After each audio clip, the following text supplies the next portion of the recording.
பொது வாழ்வில் இருப்பவர்கள் தன்னுடைய தனிப்பட்ட தன் குடும்பம், தன் உறவு என்ற நல்லது, கெட்டது போன்ற காரியங்களை நினைத்துக் கொண்டிருக்க கூடாது.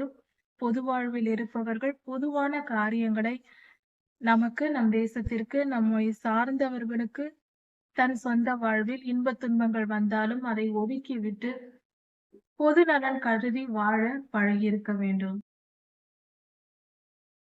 நம்முடைய பிதாவாகிய தேவனுடைய ஆண்டவராகிய இயேசு கிறிஸ்துவின் கிருபையும் சமாதானமும் உங்கள் அனைவரோடும் கூட என்றென்றைக்கும் இருப்பதாக. தலைப்பு: நான் உன்னை விட்டு விலகுவதும் இல்லை, உன்னை கைவிடுவதும் இல்லை.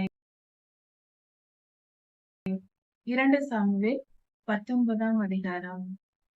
தாவீது ராஜாவின் குமாரரான அப்சலோம் தாவீதை பின்தொடர்ந்து வந்து பிடித்துக் கொள்ளும்படியாக வந்த அந்த அப்சலோமை தாவீது ராஜாவின் சேவகர்கள் கொன்று போட்டார்கள்.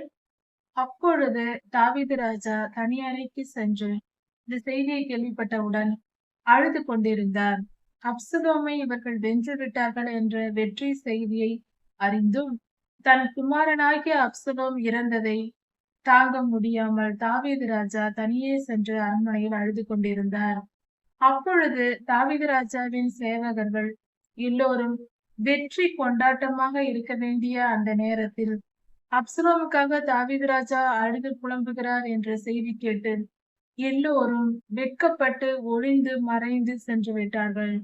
அதாவது அவர்கள் வெற்றி பெற்றிருந்தும் திருடர்களைப் போல ஒளிந்து கொண்டு சென்று விட்டார்கள் என்று சொல்லப்பட்டிருக்கிறது.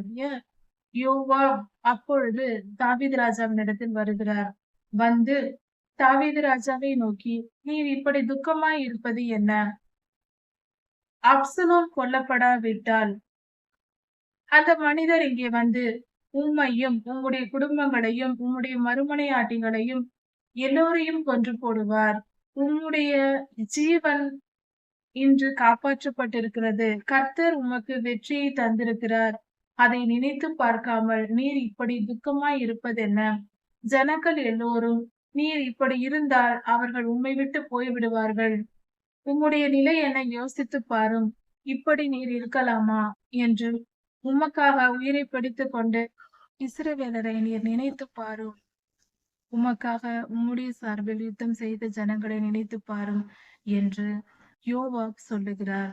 இதை கேட்ட தாவீது ராஜா உடனே எழும்பி வருகிறார். யோவாப் சொன்ன செய்தி சரியாக இருந்தது. அதனால் தாவீது ராஜா எழும்பி வருகிறார். அப்பொழுது தாவீது ராஜாவே, நீர் வந்து ஒளிமுக வாசலில் உட்காரும் என்று சொல்லுகிறார். அப்படியே தாவீது ராஜா வந்து உட்காருகிறார். அப்பொழுது ஜனங்கள் எல்லாரும் ஒன்று கூடி வந்து தாவீது ராஜாவை பார்க்க வருகிறார்கள். எல்லோரும் வந்து பார்த்து பேசுகிறார்கள். இப்படியாக நடந்த பின்பு இஸ்ரவேலர்கள் பேசிக் கொள்ளுகிறார்கள். தாவீதை நமக்கு ராஜாவாக அபிஷேகம் பண்ண வேண்டும், அவரை அழைத்து வர வேண்டும். அப்சலோம் இறந்து போனார், தாவீது ராஜா தான் நமக்கு ராஜாவாக இருக்க வேண்டும், அவரை அழைத்து வர வேண்டும் என்று இஸ்ரவேலர்கள் பேசிக் கொண்டார்கள். இந்த செய்தி தாவீது ராஜாவுக்கு எட்டியது. அப்பொழுது தாவீது ராஜா ஆசாரியரான சாதோக்கை அழைத்து அனுப்பி, நீர் பிந்திக் கொள்வானேன், நீரும் அபியத்தாரும் வந்து என்னை அபிஷேகம் பண்ணுங்கள், ராஜாவாக ஏற்றுக்கொள்ளுங்கள். கர்த்தருடைய முறைமையின்படி ஒரு ஆசாரியர் தான் அபிஷேகம் பண்ண வேண்டும். அதன்படியும் இவர்கள் என்னுடைய சகோதரர்களாய் இருக்கிறார்கள், என் எலும்பில் எலும்பும் மாம்சமாய் இருக்கிறார்கள். அதனால் நீங்கள் தான் வந்து என்னை அபிஷேகம் பண்ண வேண்டும், என்னை ராஜாவாக ஏற்றுக்கொள்ள வேண்டும். இஸ்ரவேலருக்கு முந்தி நீங்கள் வாருங்கள் என்று தாவீது ராஜா சொல்லி அனுப்புகிறார். அமாசாவை நோக்கி, நீ என் எலும்பில் எலும்பும் மாம்சத்தில் மாம்சமாய் இருக்கிறாய், நீ வா என்று தாவீது ராஜா சொல்லி அனுப்புகிறார். இதை கேட்ட யூதர்கள் அப்படியே புறப்பட்டு வந்து தாவீது ராஜாவை அழைத்து வருகிறார்கள். அதாவது யோர்தானை கடந்து கில்கால் மட்டும் வருகிறார்கள்.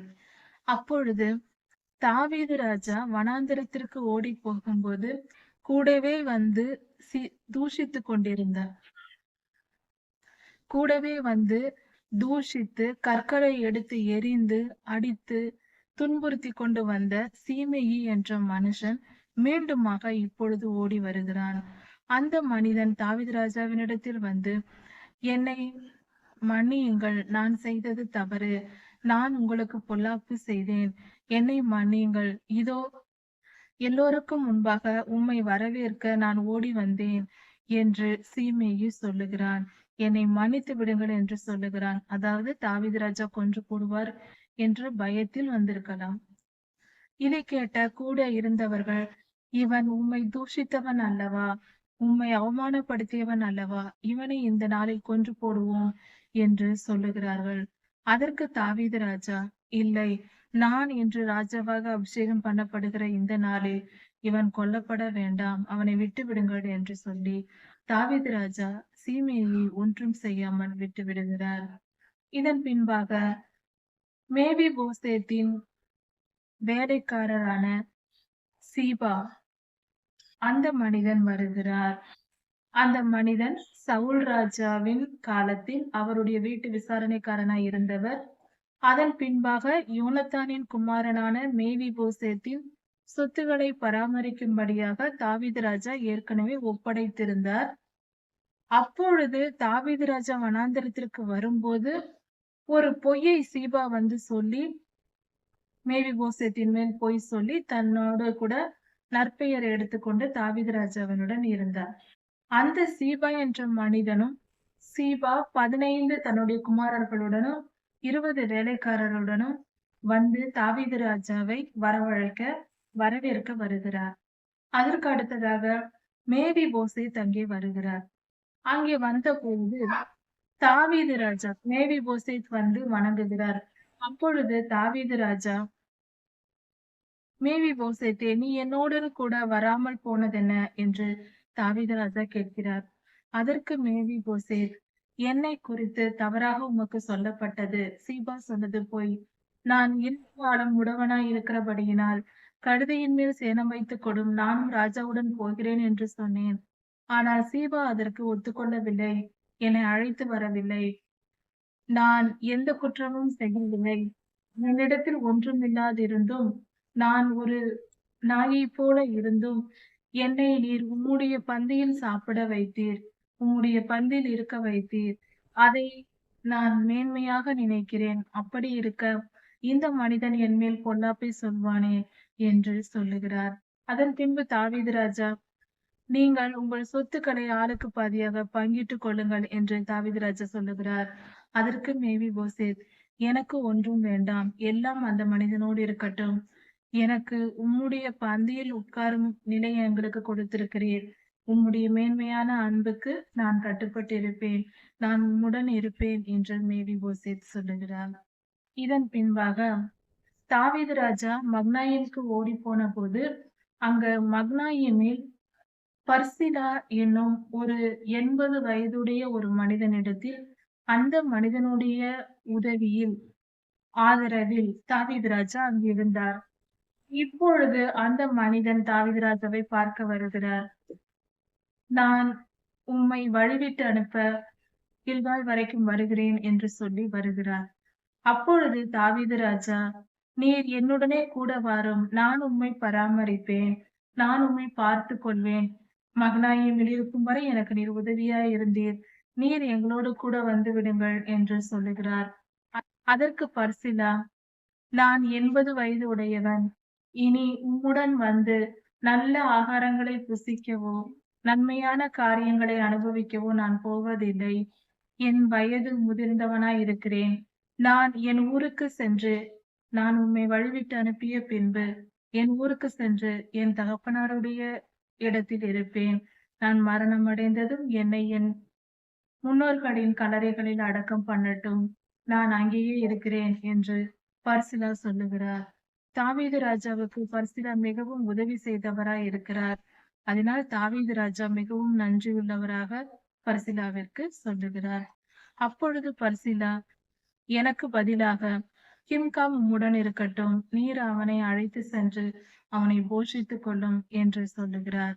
அப்படியே தாவீது ராஜா ஏற்றுக்கொண்டு அந்த கிம்காம் என்ற மனிதனை அழைத்து செல்லுகிறார். இப்படியாக இந்த சம்பவங்கள் எல்லாம் முடிந்தது.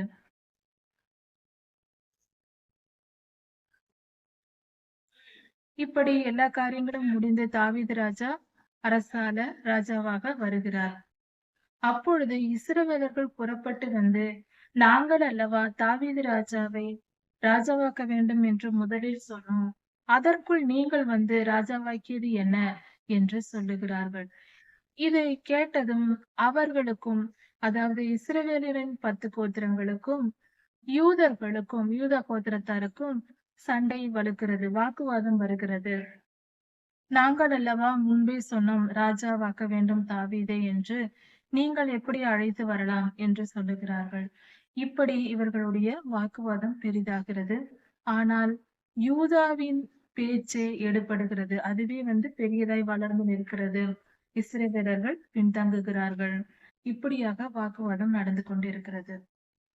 இந்த வேத பகுதியில் தன்னை தூஷித்த சீமேயை தாவீது ராஜா ஒன்றும் செய்யாமல் விட்டு விடுகிறார். நான் இன்று ராஜாவாய் அபிஷேகம் பண்ணப்பட்டிருக்கும் பொழுது இந்த மனிதனை கொல்ல வேண்டாம். ஒரு நல்ல காரியம் நடந்திருக்கும் போது இது என்னத்திற்கு என்று சொல்லுகிறார். தாவீது ராஜா சீமையை மன்னித்து விடவில்லை. அதன் பின்பு சாலமோனிடத்தில் சொல்லுகிறார். இப்பொழுதோ அவர் மன்னித்து விடவில்லை. இந்த நல்ல நாளில் இவனுக்கு நியாய தீர்ப்பு கொடுக்க வேண்டாம் என்று ஒதுக்கி வைக்கிறார். அதன்படியே தனக்கு நன்மை செய்த ஒருவருக்கும் பதில் செய்யாமல் தாவீது ராஜா இருந்ததே இல்லை. தனக்கு ஒரு சிறு உதவி செய்திருந்தாலும் அவர்களுக்கு தகுந்த நற்பலனை அவர்களுக்கு கொடுப்பதும், திரும்பி அவர்களுக்கு போஷிப்பதும் தாவீது ராஜாவின் பழக்கமாய் இருக்கிறது. அவர்களுக்கு தேவையான காரியங்களை கொடுத்து அவர்களை உயர்த்தி அவர்களை சந்தோஷப்படுத்தி பார்ப்பது தாவீது ராஜாவுக்கு பழக்கம். இந்த இடத்திலும் பார்க்கும்போது பர்சிலாவுக்கு நன்மை செய்ய துணிகிறார். கிம்காமை ஏற்றுக்கொள்கிறார். இந்த வேத பகுதியில் மிக முக்கியமான இன்னொரு காரியம் என்னவென்றால், தாவீது ராஜா தன் குமாரனுக்காக துக்கப்பட்டு கொண்டிருக்கும் போது யோவாப் ஆறுதல் சொல்லி பேசுகிறார். நீர் இப்படி இருக்கக்கூடாது என்று கண்டிக்கிறார். அதை கேட்டு தாவீது ராஜா ஒளிமுக வாசலுக்கு வருகிறார். அதாவது பொது வாழ்வில் இருப்பவர்கள் தன்னுடைய தனிப்பட்ட தன் குடும்பம், தன் உறவு என்ற நல்லது கெட்டது போன்ற காரியங்களை நினைத்து கொண்டிருக்க கூடாது. பொது வாழ்வில் இருப்பவர்கள் பொதுவான காரியங்களை நமக்கு, நம் தேசத்திற்கு, நம்மை சார்ந்தவர்களுக்கு தன் சொந்த வாழ்வில் இன்ப துன்பங்கள் வந்தாலும் அதை ஒதுக்கி விட்டு பொது நலன் கருதி வாழ பழகியிருக்க வேண்டும். பொது நலனா சுயநலமா என்று வரும்போது சுயநலத்தை துறக்க தெரிந்திருக்க வேண்டும். பொது நலன் கருதி வாழ்க்கை வாழ வேண்டும். இப்படிப்பட்டவர்கள் உயர் பதவிகளில் வருவதும், உயர்ந்த ஸ்தானங்களை, அதாவது ஆளுகைக்குரியவர்களாக இருக்கும் பொழுது அந்த வாழ்க்கை சிறந்ததாக இருக்கும், அந்த ஆளுகை சிறந்ததாக இருக்கும். இதை நாம் புரிந்து கொள்ள வேண்டும். தாவீது ராஜாவின் குணநலன்கள், நற்குணங்கள் எல்லாம் இந்த இடத்தில் பல காரியங்கள் சொல்லப்பட்டிருக்கிறது. இதையெல்லாம் படித்து தெரிந்து கொண்டு அதன்படி நம் வாழ்க்கை நடத்தும் போது நம் வாழ்க்கைக்கு இது சிறந்த ஆலோசனையாக இருக்கும். நம் வாழ்க்கையை செம்மையாக வாழ்வதற்கும் உதவியாயிருக்கும். இதன் தொடர்ச்சியை அடுத்த செய்தியில் பார்க்கலாம். கர்த்தர் உங்களை ஆசீர்வதிப்பாராக. மாரநாதா.